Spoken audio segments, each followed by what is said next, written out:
Next question देखते हैं, in what respect toroid is different from solenoid, draw and compare the pattern of magnetic field lines in 2 cases. Solenoid और toroid को अगर define करना है तो डिफ्रेंशिएट करना है तो इस तरीके से अगर हम स्ट्रक्चर बनाएं, बेसिकली स्प्रिंग लाइक स्ट्रक्चर होना चाहिए, तो ये सोलेनॉइड हो गया हमारा। ठीक है, अगर मेरे पास स्ट्रक्चर जो है वो इस तरीके से सर्कुलर पैटर्न पर है,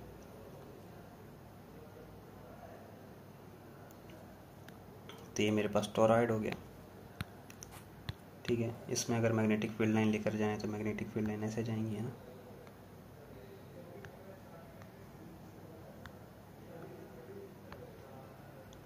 इस तरीके से मैग्नेटिक फील्ड लाइन जाएंगी। टोरॉयड के अंदर जो मैग्नेटिक फील्ड लाइन जाती है वो सर्कुलर होती है, इसकी लूप पर एकदम इसी के ऊपर ऐसे चलती चली जाएंगी। ठीक है, ऐसे कंसेंट्रिक सर्कल के फॉर्म में इस तरीके से। ये जो रेड लाइन बना रहे हैं ना, ये हम मैग्नेटिक फील्ड को बता रहे हैं, तो ये टोरॉयड का ये मैग्नेटिक फील्ड बताएगा। तो इस तरीके से हमने मैग्नेटिक फील्ड इसको रिप्रेजेंट कर दिया। ठीक है, आगे क्या बोला है, in what respect toroid is different from the solenoid. Toroid जो है वो सोलेनॉइड से डिफरेंट कैसा है, तो टोरॉयड कैसा होता है, वो सिलेंड्रिकल होता है, hollow, cylindrical, elongated. But toroid कैसा होता है, ये सिलेंड्रिकल है, ये सर्कुलर है, ये इसके इंड जो है वो ओपन है, इसके इंड जो है वो क्लोज्ड है। ठीक है,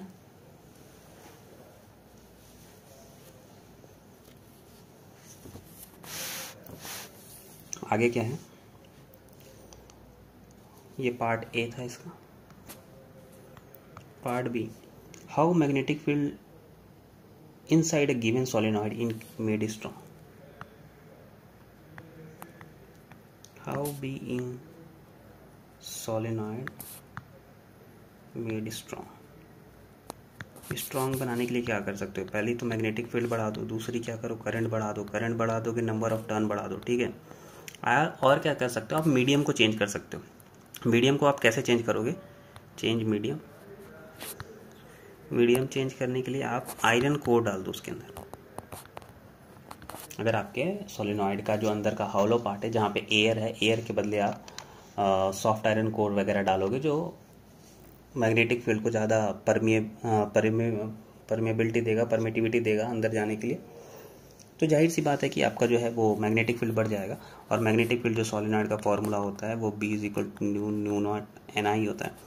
आप I को चेंज कर सकते हो, आप N को चेंज कर सकते हो, आप न्यू नॉट को चेंज कर सकते हो। तो इन तीनों में से किसी को भी चेंज करो तो आपके जो वैल्यू है वो इंक्रीज करके आएगी। तो इन मेथडों से आप जो है magnetic field inside the solenoid increase कर सकते हो। नेक्स्ट क्वेश्चन, ये क्वेश्चन बड़ा इंपॉर्टेंट है, इसको ध्यान से सॉल्व करना है। ठीक है,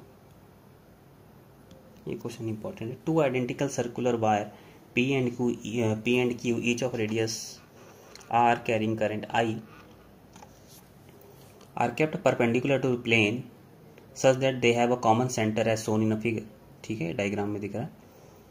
Find the magnitude and direction of a net magnetic field at the common center of the point। ठीक है, इसमें क्या करते हैं हम, पहले P कॉइल को ध्यान से देखते हैं। P कॉइल को ध्यान से देखो, P कॉइल में जो करंट का डायरेक्शन है वो आपको एंटी क्लॉकवाइज दिख रहा है ना।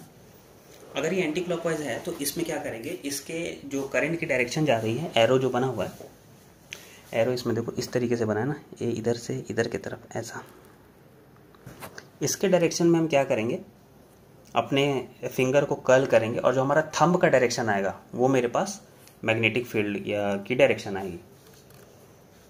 तो अगर मैं P वाला कॉइल बनाता हूँ, बस P वाला कॉइल, तो P वाले कॉइल की वजह से जो मैग्नेटिक फील्ड की डायरेक्शन है वो कहाँ जा रही है, magnetic field due to P वो कहाँ जा रही है, अपवर्ड जा रही है, प्लेन के परपेंडिकुलर अपवर्ड जा रही है। अगर मैं I वाला देखता हूँ, ठीक है, अगर मैं I वाला लूप देखूँ तो I वाला लूप जो है वो इस तरीके से है, उसमें करंट जो है वो ऐसे है। अगर मैं यहाँ पर अपना फिंगर को कर्ल करूँ, पाम, राइट हैंड के पाम को, तो मैं राइट हैंड रूल लगा रहा हूँ, और जब मैं थंब को यहाँ पर देखूंगा तो मेरा थंब जो है वो इस डायरेक्शन में जाएगा, तो magnetic field due to Q जो है वो इस डायरेक्शन में। अब इन दोनों लूप को अगर मैं कंबाइंड कर दूं तो मुझे क्या मिलेगा, मुझे मिलेगा कि एक मैग्नेटिक फील्ड की डायरेक्शन इधर जा रही है और एक मैग्नेटिक फील्ड की डायरेक्शन इधर जा रही है। तो अगर एक मैग्नेटिक फील्ड की डायरेक्शन इधर जा रही है अपवर्ड की डायरेक्शन में, वो कौन सी है, BP की है, magnetic field due to coil B, इधर जो जा रही है वो है बी क्यू की। तो ये मेरे पास कंडीशन हो गई। अब ये दोनों कितने एंगल पर हैं, तो दोनों क्या है भाई, राइट एंगल पर है। अब नेट मैग्नेटिक फील्ड जो होगा वो इन दोनों के डायरेक्शन के परपेंडिकुलर, दोनों के डायरेक्शन के बीच में होगा। तो यहाँ पर मुझे बी नेट मिलेगा इन दोनों के बीच में। तो मुझे इसके लिए रिजल्टेंट निकालना होगा। तो रिजल्टेंट निकालने का तरीका B net is equal to under root B P का स्क्वायर बी क्यू का square 2bp B Q cos theta. ठीक है, कॉस थीटा, थीटा कितना है मेरे पास, एज मेरे पास थीटा जो है वो 90 डिग्री का है, तो ये वाला टर्म मेरा कैंसिल हो जाएगा, कॉस 90 की वैल्यू 0 होती है। अब बात आती है कि मेरे पास मैग्नेटिक फील्ड की वैल्यू कितनी आएगी। तो मैग्नेटिक फील्ड सर्कुलर कॉइल के वजह से कितना होता है, तो वो होता है new naught I upon 2r, ये मैग्नेटिक फील्ड होती है। तो मैं यहाँ बीपी के बदले लिखूंगा new naught I upon 2r इसका होल स्क्वायर, बी क्यू के बदले लिखूंगा new naught I upon 2r, radius भी बराबर है, करंट भी बराबर है, इन दोनों का रूट करना है। ये दोनों क्वांटिटी मिलकर ये कुछ ऐसा दे देगा 2 म्यू स्क्वायर आई स्क्वायर, ये 4 हो जाएगा, ये आई स्क्वायर और इसका रूट। ठीक है, ये दोनों सेम क्वांटिटी है ना, तो इसको मैंने यहाँ पे 2 मल्टीप्लाई करके लिख दिया है। ठीक है, कोई दिक्कत वाली बात नहीं है। अब जिन जिन चीज़ों को बाहर निकाल सकते हैं उसको हम बाहर निकाल देंगे। तो न्यू का स्क्वायर, तो न्यू बाहर आ जाएगा। ठीक है, आई बाहर आ जाएगा, 4 को बाहर निकालूंगा तो 2 हो जाएगा, आर बाहर आ जाएगा, अंदर क्या बचेगा रूट 2। तो ये जो है बेसिकली इसका आंसर आ जाएगा।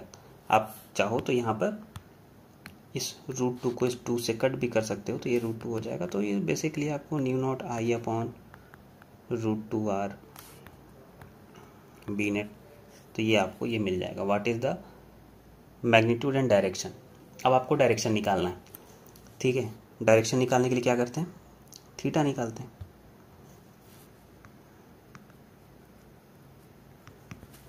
डायरेक्शन के लिए हम लिखेंगे टेन थीटा।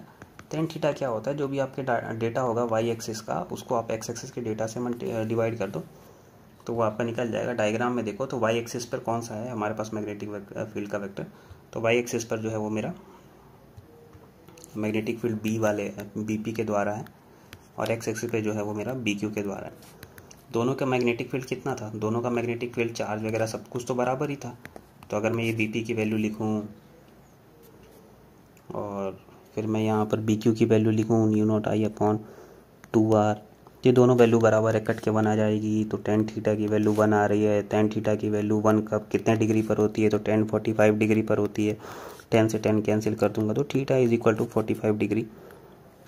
तो 45 डिग्री पर इसका डायरेक्शन होगा और मैग्नीट्यूड जो है इसका वो mu naught I upon root 2r आ रहा है। तो ये क्वेश्चन अच्छा है, इसको आप अच्छे से सॉल्व कर सकते हो।